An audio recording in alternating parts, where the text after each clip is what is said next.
The Agenda with Michael Knight on News Radio 560 KPQ and KPQ.com. It's 11 and a half minutes past 1 o'clock. This is The Agenda, the show with no agenda whatsoever, and the program has begun. Let's meet our very special guest, Chris Goehner, ex-Democratic candidate for the 12th District, and my special guest today, a man who works close by us in the Coca-Cola bottling organization, correct? Correct. So it's nice to have you here. We're not going to talk about Coke. Everyone knows about that. If they want a Coke, just go get some. You'll be fine. But if you want to talk about politics, stick with us. As the ex-Democratic candidate for the 12th District, you were in the race for a short period of time. You've decided to drop out of the race. Now my question is, do you regret any part of that? No, I don't regret any part of it at all. I think being able to enter the race, being able to get my feet wet, understand the different stakeholders' interests, what community members are saying, I got to hear from community and hear what the issues matter to them. The phone started ringing? Phones did. It was 3 weeks of a lot of 7 o'clock in the mornings on Saturdays when normally you'd like to sleep in or go have a nice brunch. It was listening to people, figuring out what we can do, what type of strategies, what are people wanting? And that's something you get once you enter the race that you might not be prior. Let's get back to that because I think that's a great question. What do the people want? What did you learn? But first of all, let's start about why you threw your hat into the ring in the first place. Politics was not something that you were just distantly acquainted with. It was something that was a passion of yours. Yeah, I mean, I got my bachelor's degree in political science. I got my bachelor's of science in public policy from Central back in 2012. So politics was something I was very familiar with. Worked in D.C., have introduced 2 bills into U.S. Congress. How did you find the swamp when you were there? Unfortunately, it's not swampy. It's not swampy. It's just humid. Well, being stationed in North Carolina, I got very, very accustomed to living on the East Coast in that weather. You were in North Carolina when you were in the Navy? Yes, I was attached to a Marine Corps unit. Marines aren't smart enough to have needles, so they rely on the Navy to do all their medical. Oh, God, you guys never give up on one another. Never. My father was in the Navy, and he talked about the Marines as if they were insects. You know, it was just hilarious. And then they would return the favor until there was an Army guy in the room, and then they both hated him. Most definitely. There you go. All right, so we got that straight. Loving brotherhood. Well, yes. In fact, the Marines don't have their own division, right? They're part of the Navy, which I think the Navy loves to tell them over and over again. Yeah, and they'll listen sometimes. Well, so let's take us back to the dawn of your political activism. What made you choose politics as a way to express yourself and to right society? Yeah, so when I very first went to Central, I got accepted into their paramedic program. Coming out of the military as a Navy corpsman, I already had the license of a paramedic. I could have gone to Pennsylvania, got my RN license. But coming back to Washington State, I didn't have that. Going to Central, I was going to get a degree in paramedics, continue on. And the director of the department told me that they weren't going to accept my military transcripts. They weren't going to accept the training that I had done. I had just come from a deployment where I saw 1,200 trauma patients, was a part of 450 operating cases, and now I was told that wasn't good enough. And I told the director, either you let me into your program or you get told to let me in the program. Switched over to poli-sci, and a year later I was sitting in the White House with the president, vice president, and liaison for military families, and they said, we put $2 million into your training. Why are you not in a paramedic program? So that's when politics definitely seemed the right suit. How can I help change and make government more efficient for the other guys coming behind me? What about the next Navy corpsman that comes into the pipeline and wants to do it? Are they going to have the tenacity and the resiliency to keep fighting forward? If they can, great. If not, hopefully I can be that voice for them. So if I get out of the Navy, or even the Marines, if you'll allow me, and I'm a corpsman, I can go to Central and they accept my work history? Correct. Now that we've been able to change it on a federal level with what your education and how the course description is written, you would be accepted into the program and not have the struggles like I did in 2009. Well, I thank you for that, even though I'm not in the Marines. I suppose you can tell. Yeah. Okay, so now you're working in the White House. By the way, how did you get to the White House so damn fast? You were there less than a year, and all of a sudden you're influencing the policymakers at the very top of the food chain. I think what it came down to is just being able to work with other people, being able to network. Dealing with veterans and dealing with efficiency and effectiveness in higher education is a bipartisan issue. It's something that we don't need to be defined by a Republican or a Democrat, and really being able to just see who can help and how can we make this change for other people if it's the right thing to do. I think it's important to establish that besides being in the Navy, you've been out and about and abroad upon the planet that we live on. You and your family lived for a while in South Africa, part of your career. I actually met my wife while working in South Africa, and my wife is South African. She's just moved and immigrated back here to the States, so she's been in Wenatchee now for only 12 weeks. And do you get reviews? From the wife? Yes. Chris, what does it mean when they say, well, what does it look like when where do you buy these things? Where do you get them? Yeah, my wife was definitely perplexed when she went and had to go get her driver's license. She had to retake the written and the drive test, and how efficient it was. In South Africa, it would take a couple months, whereas here she got it same day. It was very different for her. It was a lot more effective and efficient. Well, tell her welcome. Welcome to Washington. I will, and surprisingly enough, even President Bush has given her a welcome letter. Really? Yeah, our very first weekend that she was in country, we went down to Florida, and we went to President Bush Center's Leadership Summit for returning guys, and that was her first weekend in the States, was doing some leadership training with the President Bush Center. She's part of the power elite. Well, maybe it's the name Laura that helped her. Oh, there you go. He is fond of that name. So now you're back in Wenatchee. You're considering, I mean, you have a corporate career. You always have, but you're always not far, I suppose. When you dream about politics? I do. I think more importantly, it's dealing about how can we help people. As a corpsman, as a paramedic, I was treating and saving lives. While I may not have that opportunity to save lives physically by doing what I did prior, there is a way that I can be helping enrich the lives that we have here in Wenatchee Valley. Let's go back to the idea that Chris Goehner is going to be a candidate for the 12th District. You know Kerry Kandata? I do. I don't know him personally, but I am aware of him. And you didn't expect him to drop out of the race? No, not at all. No one, at least I could not have foreseen that happening. So he made his move and you said, I don't have much time to think about this. Right. It was an adjustment to the strategy of being able to get elected. Part of the strategy was saying, hey, Kandata was on the ballot ever since I was in high school, when I was at Kashmir High School, and it's going, it's time to get someone different. I was prepared to be able to take on the role and be able to have the topics and issues that I wanted to deal with in the state legislature. But in order to get there, you got to have a strategy to get 51% of the votes. And with him stepping out, it was an adjustment, and we had to shift plans. And one thing that Kerry Kandata is very proud of when he comes on this show is his ability to find middle ground and to find someone who will listen and compromise when tough issues come to Olympia. Right. Is that something you felt you were strongly gifted with? Most definitely. Majority of the issues that I've dealt with of mental health, dealing with veterans issues, were all bipartisan issues, and it's saying, hey, let's meet in the middle here. We're all a little bit more alike than we think. Now, you must have known that Kerry Kandata was a Republican. I read the newspaper. And yet you were going to run for his seat as a Democrat, and that probably did not give you the grandest idea of a strong finish. Did you think you could actually win as a Democrat? I do, and I think Wenatchee is ready to have a Democrat. I think that it's time for Wenatchee to be able to have the voice of a Democrat in Olympia. Democrats are the majority party. Why would you not want to have one of your representatives be a part of that majority voice in Olympia? I think Wenatchee is ready for it, and it's time. It has changed since when I was born back in the 80s. We've seen a lot of changes in the last couple months of people running across the nation who have never run before. Mm-hmm. They're not only winning, but they're winning by majorities that are somewhat surprising, especially the woman who's running for governor of Georgia. Correct. Who was elected last night to the primaries. I can't think of her name, McCabe, I think it is, but that's probably wrong. At any rate, my point being, a lot of new faces are running all across the country, and a lot of women are running, a lot of people who hadn't run before, but maybe have had a dream about politics like yourself. Mm-hmm. And so we'll see you run again? Later on down the road, when it's the right time, the right everything, yeah. I would not say that I would not run. Good.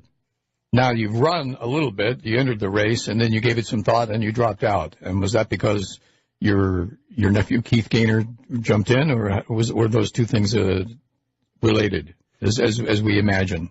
I wish Keith was my nephew, but he's actually my uncle. I'm sorry, you're his nephew. Correct, yes. I'm sure he was just driving down the road, changing lanes involuntarily. Sorry, Keith Goehner, don't know what I was thinking. He's the uncle, you're the nephew. Correct, he's Uncle Keith. Those were completely different. They were not connected at all. When I chose to drop out, I had no idea that he was going to be entering the race. Of course, when Kandata said that he was going to be exiting, it was going, well, who's going to be a strong Republican that the Republicans are going to put forward? Keith had already announced that he was going to retire from the county commissioner. It made sense. There might be that opportunity. But it was not anything that was set in stone or anything that influenced my decision to be able to back out. So what made you say, after you're saying yes, look it over and then say, I think not? If we look at when Representative Condada stepped out, then that left only myself and Dr. Diamond. I don't think it would be in good conscience for me to step out and have only Dr. Diamond as a person there. So I stayed in until I saw another candidate move forward, and I saw that was with Councilwoman Linda. Forget her last name, I'm sorry. But when Linda entered the race, kind of looking at, hey, here's a person who has experience on city council. One of the big issues that it was is her son was a retired Army, so she understood what veterans might have to be dealing with in Central Washington, and being able to get some of the programs through the Washington State Department of Veterans Affairs and bring them here to Central Washington, she might be able to help with that. Great. We might have some similarities there. I don't know. But that's when it was. Okay, now the voters in the community has a choice between two people, and I didn't leave it just up to one. So that's when I stepped out. He saw an opportunity, as well as some other Republicans that have stepped in. But you and your uncle didn't talk it over? No. Prior to any decision by him or by you? No, there was no talk about, I'm stepping out, you're going to step in. No, there was no talk of that. Did you consult him before you made your choice? I think that any nephew would be smart to be able to talk to a member of their family what is the best thing. Before I entered the race, I talked to him about his experience of being in office. What did that mean? What was the commitment going to be to my family? What should I expect? I have a wife that just moved here from South Africa 3 months ago, and now she's exposed to American politics. How do I explain that to her? So getting his advice on entering a race in general was what we spoke about. I don't think I have any advice for you on the problem that you face. Right. I imagine that politics is a very different animal in South Africa. For her to compare the two is going to be difficult. Very much so. They just got a new president here this year as well. So, well, okay, you decided against it. You decided against the run. Have you had any regrets since dropping out? No, it was a great learning opportunity. It was a great chance for me to be able to see what the community needs, be able to find other opportunities to be able to help out. I'm committed to serving our community. It's the same reason why I joined the military. You got to help the next person. And are you willing to campaign for your uncle?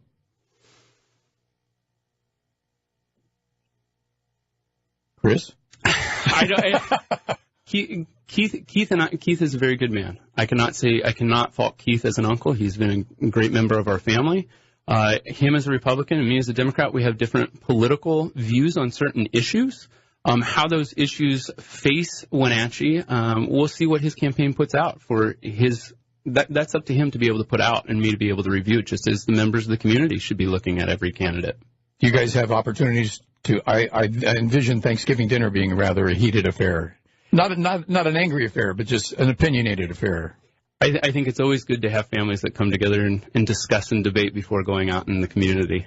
But where does the Goehner family divide between Republicans and Democrats? Who outnumbers who? Who's got the majority? I would definitely say, with me being the black sheep of the family, that I would be in the limited. Okay. So you grew up in a Republican family and became a Democrat. Most definitely. I became a Democrat back when I was in college. I had the opportunity when I was a junior at Central Washington University to take an internship with either Congressman Hastings or Senator Murray. Both offices were open up to me. I went and worked with Senator Murray, was able to learn a lot more and be able to realize that the Democrats really do have a lot more aligned views what I have, even growing up. Now you've had some time to think about what the needs of the campaign might be. And although you're not campaigning, you're going to hear what other people have to say. Are you anxious to hear what the so-called issues might be? I mean, I can't imagine them being too far afield from what we normally discuss: the economy, the agriculture, the housing shortage, the insistence on the new jobs, the quality of life that must be preserved. Those are all the qualities that invariably come up in local races. Yeah, those issues come up, and I think what we need to start doing is looking at the solutions. For myself, that's why I'm continuing on getting my master's degree in organizational leadership, to be able to say, hey, how do we actually take these different ideas and come up with a solution? I think that's what's been missing in the politics, is a lot of ideas, a lot of thoughts, but not a lot of action items. And I think that's what allows, by stepping out of the race, that's what allows me some time to be able to come up with some solid solutions. How do we deal with the data centers? How do we deal with the housing shortage that we have? As a renter, I experience the vacancy rates as being an issue, but we need to put forth some solutions. Let's start with just one of those issues, the data centers. Is that a positive, a negative? How do you see it? I think data centers is a very positive thing. I think we need to be aware of what the data centers provide us with. The blockchain technology that's behind the cryptocurrency that we hear about. My anesthesiologist is looking at blockchain technology and him getting out of private practice because of that. I don't think we can be naive to think that blockchain technology will not be a sustainable long-term in our future, and we need to be able to be in the correct position in Central Washington to capitalize on that and be able to make some good growth for our community. What issues as a Democrat do you think would resonate well with the voters in the 12th District? I have to look back at myself. When I got out of the military, I was diagnosed with post-traumatic stress disorder. There was mental health programs. You saw a lot of combat? I did. So I made 2 deployments to Iraq. I spent 13 months in country. I had been shot at. I had dealt with seeing lives lost at my OR table. I've seen the conflicts of war. I've seen men die under your care. Yeah. And I've seen the decisions that we make as policymakers, how it influences and impacts the front line. My life was put on the line based on some decisions that were made in government. Whether that was right or wrong is still debatable. But I see the impact of why we need to make good financial decisions, good decisions based on the correct data. And so that's, yeah. Any relationship between the Democratic point of view and an increased focus on the success of agriculture in Washington? I mean, we're seeing it right now with agriculture and the blockchain technology. We're being able to see how blockchain technology is helping the organic farmers to be able to certify, to show that those crops are actually certified crops and not having illegitimate crops come into the marketplace. That's just an example of where agriculture and blockchain technology are coming together to do some really good things for this area. In fact, it seems like the future of agriculture in virtually every element that you can discuss is going to be find its solution in technology. Most definitely. Back when I was in high school at Kashmir High School, we're talking about FFA and how we're able to sit in the combines and use the data of the GPS and how much fertilizer we're putting on the crops and being more efficient then. That was back in the late 90s. To think that we're not going to be able to do something now in 2018 and in the future, yeah, technology is going to be there in ag. Technology in ag. The housing shortage that you've experienced as a renter, that I've experienced as a renter in this area, is not only a problem for people who want to live here, but it's a stop sign for a lot of people who are thinking about moving here to take a job that they eventually don't take because they have no way to live here. Right. And that applies to renters and buyers. Most definitely. I mean, I was very fortunate when I came home from South Africa. We came back because of family.